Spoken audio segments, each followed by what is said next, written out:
I can be accountable for what I know I've done, but actually I might have been short with someone about something and not really realised I'd done it. So it's giving them the chance to go, actually, this was really hard and I could really do with an apology, or let's talk about it. And it's having that two-way communication. So knowing yourself, being able to express your needs, taking accountability, but also taking feedback for that accountability.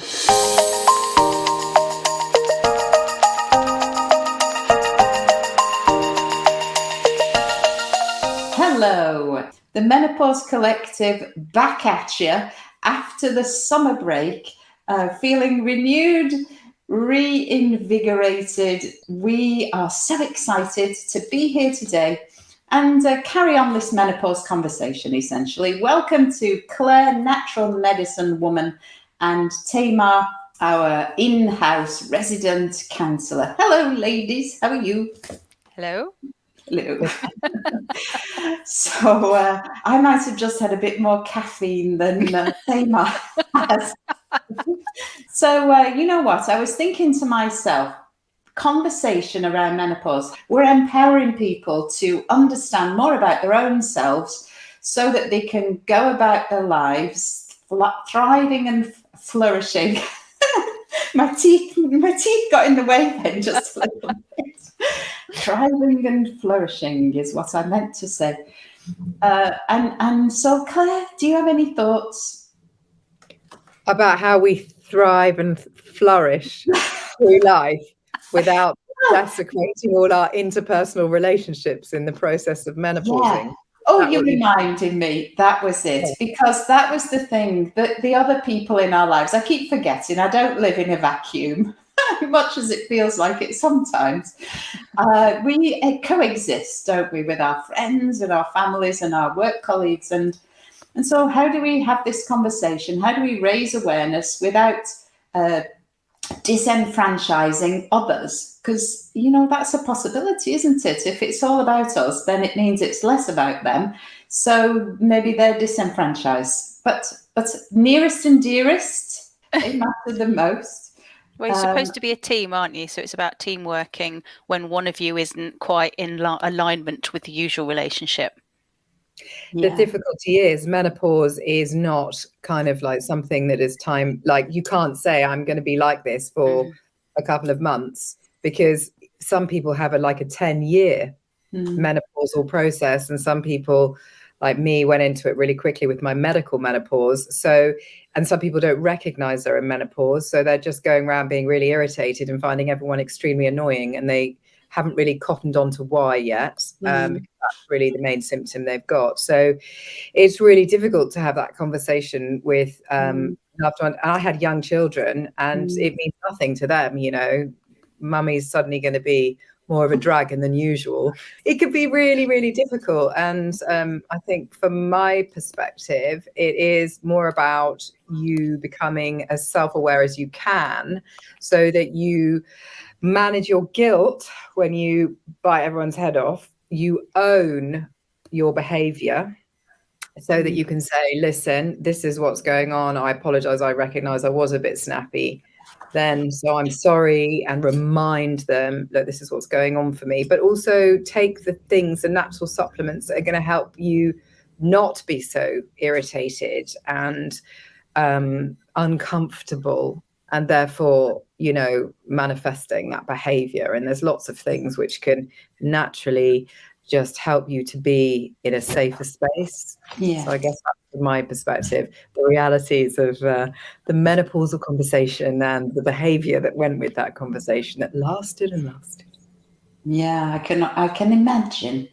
I think what you said there, really important though, own it, because I think sometimes, and I'm talking personally for me, my real desire for other people to understand what was going on with me, you know, it really was that I really wanted somebody to acknowledge how dreadful it was for me, you know, and the only person that really has any power over that is me, isn't it, Tamar, you know? Yeah, so communication. So everything Claire said, absolutely. I was just going to, she's just mirroring everything I was thinking. At the core of it is knowing yourself, isn't it? It's being self-aware. And I remember as a teenager having periods and PMT and hearing myself completely losing it, and only afterwards going, oh yeah, that's what was happening at the time. So it's know yourself, and when you wake up in the morning and you're feeling crappy and just like, okay, today's going to be tough, and communicating that with people around you, whether it is your family or it is your work colleagues, and going, look, we've got this meeting, I'm not feeling great, can someone else lead it? Or to your family, be a bit patient with me today. And at the end of the day, so I've recently learned a thing about with your children, when you put them to bed, you go, is there anything I need to apologize for today? And having that communication. And actually, I think that would work with all relationships. So, you can know yourself as much as you can, but there are going to be things where you've lost your rag and haven't really thought about it. And so the accountability part goes both ways. So I can be accountable for what I know I've done, but actually I might have been short with someone about something and not really realized I'd done it. So it's giving them the chance to go, actually, this was really hard and I could really do with an apology, or let's talk about it. And it's having that two-way communication. So knowing yourself, being able to express your needs, taking accountability, but also taking feedback for that accountability. Oh my gosh, there's so much in that, Tamar. The thing is, this is something actually not reserved for menopausal women, is it? Everybody Yeah, with any kind of human relationship should do this stuff, I think. Yeah. As long as the children, you say to them, is there anything you'd like to apologize for today as well? It has to be a two-way flow. It's all about balance. And I do think that kind of, they should be made to think about their behavior as well. And kind of, and that's an emotional intelligence developing, isn't it, Tamar? That's what you're talking about. An emotional... You're modeling it for them. Yeah. Absolutely. And I would hope that they would then do that naturally. But yes, you might need to prompt them. Not too young, though, because they can only cope with so much at a young age. The devil is in the detail, which is always the case. That these conversations, it isn't necessarily the topic of conversation. It's the modality of the conversation, isn't it? So we can careful with kids not going into shame cycles and things like that, and making them apologize for little things that are natural for kids to do. You have to be very careful around that. I think you could end up in narcissistic relationships. Let's not go there. No. So we're talking about general principles that apply across the board in lots of contexts and can only serve to make us better human beings, better with ourselves on our own, and better in our interactions with other people, and that we are on this journey of discovery, and it never, ever, ever ends. And the more we attack it as a educational opportunity, we stand to gain, evolve, grow, develop. And maybe that's not for everyone. Fair enough. That's certainly the perspective that I have. Hence why I'm really keen that we can get together and have conversations, just to bash out some of this stuff, because we're all so different, the way we're programmed. And it's a strength to acknowledge that, isn't it? Rather than keep banging your head on the wall, move on and think of something different. I think that it is hard. I know that every month I was on a roller coaster. It was about 8 years for me. So, and that's a heck of a long time to be on this roller coaster of emotion, feeling those fluctuations, and sometimes being so beside yourself, you don't know what the heck is going on. You're not even yourself, are you? And so then it's really hard to detach from that. But if you get a moment of insight and you happen to realize that maybe this was the hormones talking, and not you as a human being, not your values, then you've got an opportunity to remedy the situation with apologies. So, but there's a flip side to this, isn't there? So this is all very, I'm taking responsibility for myself and apologizing for my behavior. But on the flip side of that, I think I hear an awful lot that there's people's propensity for nonsense lowers during this time. And so this is a two-way thing. It's not always necessarily just that I need to apologize for my behavior, but actually I've been putting up with your behavior for a really long time, and I've just come to the end of it now, and I'm not going to do that anymore. So it isn't always going to be, I'm going to take responsibility, I'm going to make myself small and apologize. There is the other side. Yeah, well, no, this is it, because it's how do we have these conversations without it suddenly being all on us, that it's our hormones, it's us that are wrong. And so maybe what you're saying, there's a degree of truth in that, like you said, your filter is full. It's like being pregnant, isn't it? You just say what you think because you haven't got any capacity for nonsense, as you're so politely putting, Tamar. And this can be, this is from my experience, the people I treat, this is very much an awakening time where they are looking at this phase in their life and thinking, I'm not going to make excuses anymore. I really don't want to stay in this marriage. I really don't want to stay in this career. I don't want to live in this house anymore. I want to do these things to make the most of the rest of my life. And as women, we do become far more interesting as we get older. We become more interested in life generally. Well, we can go either way, but we are likely to be more interested in life.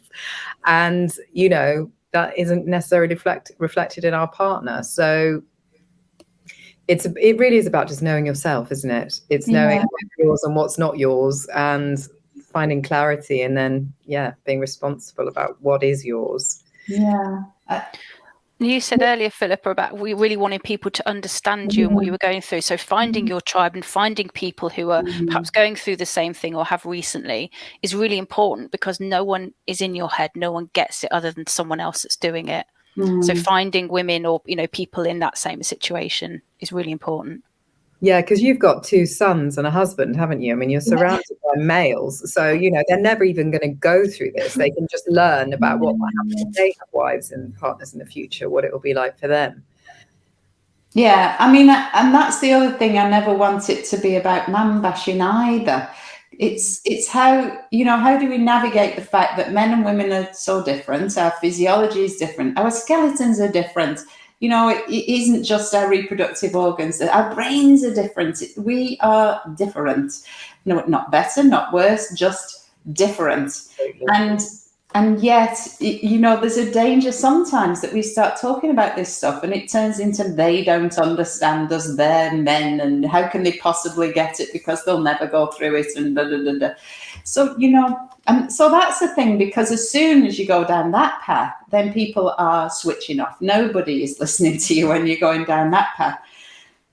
It's empathy, it's understanding. How do we generate this empathy among people who may never experience what we're experiencing? But you don't necessarily need to have someone who knows, you know, who has gone through it to have empathy. That's just about the quality of the relationship, isn't it? Because if you've got a supportive partner who's understanding and just kind of goes, okay, I'm going to back off a little bit today and give you some space, or how can I help you today? It's about the quality of the relationship. It's not about the menopause or anything. It's about navigating each other and the way you're feeling, and now, you know, navigating day-to-day life. Stuff needs to get done. This partner at the moment can only give about 10%, so I'm going to give a little bit more. And that's just about relationships holistically, I think. Yeah, I agree. And that's really a good point that you make. You don't have to have experienced it to be cognitive of what other people are going through. But I was thinking as well about the workplace, because they're less invested.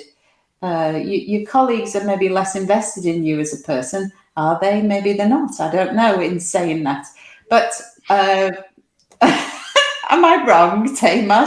I'm running through all my workplaces. If you work in sort of big public sector companies, a lot of them are becoming more menopause aware. You know, you're getting menopause cafes, you're getting menopause support groups. The policies are appearing, and reasonable adjustments and things like that. So things are happening, possibly less so in small private companies because they just don't have the resource or the bandwidth to deal with it. Yeah. So But it depends, I guess, on the dynamic of the team. So if you've got a good team that are supportive and work well together, if you've got someone who's struggling a bit, the others can kind of help and back them up and support them. If you have a dysfunctional team and then you've got someone that's not performing because this is happening, are they going to be less empathic? Are they going to be less sympathetic? Are they going to backstab? The dynamics of the team, I guess, like the dynamics of the relationship we just talked about, this just becomes another layer of complexity to whatever's already going on. Yeah. And I would say you spend so much time with your work colleagues that you'd only want to be in a place where people cared about you. I mean, you're with your work colleagues more often than not, more than you are with your own family. So you need to be clear about your kind of, changes and honest about that and how you want to be, supported. Because if you don't have that conversation, then people can't necessarily understand what's going on. And it is embarrassing in some respects to have that conversation, but it shouldn't be. It just, it's coming in now, isn't it? Where people are starting to recognize that, women, although we've been around since the beginning of the human race, go through this process of change because we've lost that support. Yeah, I think you raise a good point. And this is that maybe the door is being opened for us to step through it and be a bit more open about what's happening. And just reflecting on my own experience of the changes that were happening gradually, things were happening that were different to what used to happen. But it kind of came on gradually. And I really, truly was in the camp that thought, these were all natural things that were happening to me, and I just had to get on and deal with it all. I didn't speak to anybody about it. The doctor mentioned menopause, and I thought, well, that's when your periods stop, though, isn't it? And all this sort of ramping up to menopause was just what you had to do. And the doctors didn't really manage to dispel that myth that I had in my mind. So then why would you talk to people about something that's normal? Do you know what I mean? So the difficulties, maybe if we sort of frame the challenges that we're facing, that for me was a big one, was sleeplessness. And so that affects your performance at work, memory, as a consequence of partly that. Yeah, well, quite a lot to do with that, actually. And so there's a little bit of vulnerability there when you're thinking, I on occasion couldn't remember things that I knew I used to be able to remember, and two, I felt like I should be able to remember, So I needed to be to step through that door that is now opening. I maybe could have said to people, look, this is happening to me and I don't know what the heck it's all about, but it's bothering me and it's affecting me. And you know what? I just didn't do that. So you didn't feel able to express your needs at the time? Well, I don't know why. It was that shut up and put up, isn't it? Yeah. I think that's what it was. Everybody does it. Everybody gets through this. I'm not going to be, someone to admit a vulnerability here. And actually, as you say, it manifests with different people in different ways. For me, it's like when you're making appointments and diary times, it's writing down the wrong time, the wrong day, all this kind of stuff, and getting appointments mixed up and things like that. And then, that kind of thing. So it's being able, if you're in that kind of work, being able to say to somebody else, can you just go through my diary with me, or just, if you see me trying to book 3 things into the same session, can you just let me know? But we are in a generation where people are talking more, so I'm hoping that will change as time goes on. So I do think it should be taught in schools along with the period talk that we get, because it was never mentioned. No. I think you're right. This period talk, it's the reproductive continuum. It starts with periods, we have pregnancy in the middle, and we've got menopause at the end. And we should be talking about all of those things in that context of the reproductive cycle, even if they just mention it. Yes, those 3 things. Maiden, mother, crone? Oh, yeah, there you go.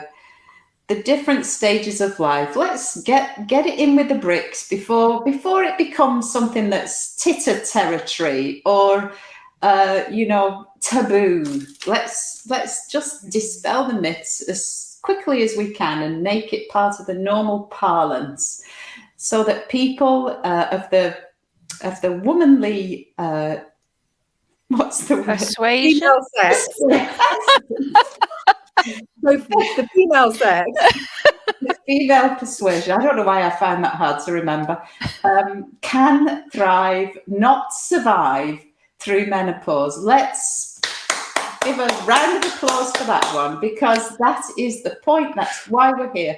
Thank you so much for giving me time today. I love having these conversations. I hope that other people love them too. Come get together with us in our Facebook group, the Moving Through Menopause Facebook group. We are there to answer your questions and share some of the fun that we have talking to one another. So come and meet us there. Have a fabulous rest of your day. Thank you so much, ladies, for coming and seeing me again. Bye for now.